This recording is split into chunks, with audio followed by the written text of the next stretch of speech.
this place is really dramatic. She is forced into, she can't twist it. She couldn't possibly twist anymore without cracking. And so we need to understand that as the audience. She's got a full energetic twist going on through her body. And all she's doing is showing the rotation of her torso. But it's incredibly dramatic. And then here, that shoulder should go all the way forward. So, and then, look at this. You know, that's all it is. It's very silly. It's a sequence in the body. This is Jimena Paz, a former dancer of mine. I'm Stephen Petronio. Hi. One of the things I think that's really interesting about movement research is that it has a, there's a lot of different schools in New York, and it has this school, movement research has a point of view that's very different from many other schools. And it's not, there's the Broadway focus and there's the video, pop video focus. Well, this really, the School for Movement Research is really about investigation of movement forms. And when I came here in 1978, it was the only place like it that was where there was a group of people that were investigating things that were outside the mainstream of dance. And I found that a very exciting and noble and unusual and singular point of view. And I think it's carried through over the 30 years. Very exciting.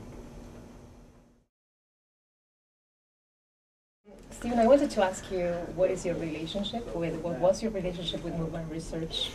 Well, I still have a relationship with it. Well, I'll tell you a good story. The first time I knew anything about movement research, I heard about movement research, was I moved to New York, and I was invited by somebody that I did contact improvisation with named Mary Overly, who was one of the founding members, board members of movement research. She asked me to be a stage manager for a show that was being done by movement research. And I was the stage manager, and in that show was all the celebrities of downtown dance were there. And my job was to greet them at the door, and to bring them to their dressing rooms, and then to call them to places. And that evening I met Trisha Brown, and she showed up at the stage door, and carrying a little white metal makeup case, and I couldn't believe I was meeting Trisha Brown, whose work I had never seen, by the way. And I took her, I fell in love instantly. I took her by the arm and escorted her to her room. And then I went out into the audience to watch the show, and she was doing a precursor to Glacial Decoy. And it just was like the most spectacular thing I'd ever seen. And the whole evening was like that. So that was my first experience of movement research, and then I began studying classes there. But a lot of my mentors were board members.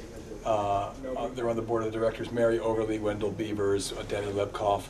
Those were kind of people that I was dancing with, and that were teachers of mine, and kind of peers of mine as well. So that's my first experience, and then I became a board member for a number of years. Movement Research is celebrating their 30th anniversary, and you're celebrating your 25th anniversary. Yes, Tell us about your season, your upcoming season. Okay, I'm celebrating my 25th anniversary, and instead of looking backwards, I decided that I would spend all the money I had on something new. So I'm doing a full evening length work that will open at the Joyce Theater on April 28th, and it'll run for that week. And I'm doing a new work called I Drink the Air Before Me. It's inspired by extreme weather.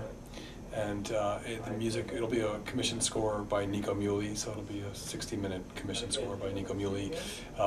Adam Kimmel's doing the costume. Cindy Sherman's going to do a costume for me because I'm going to make a little sneaky appearance. And Ken Dabachnik's doing the lighting, who I've worked with him for 25 years. So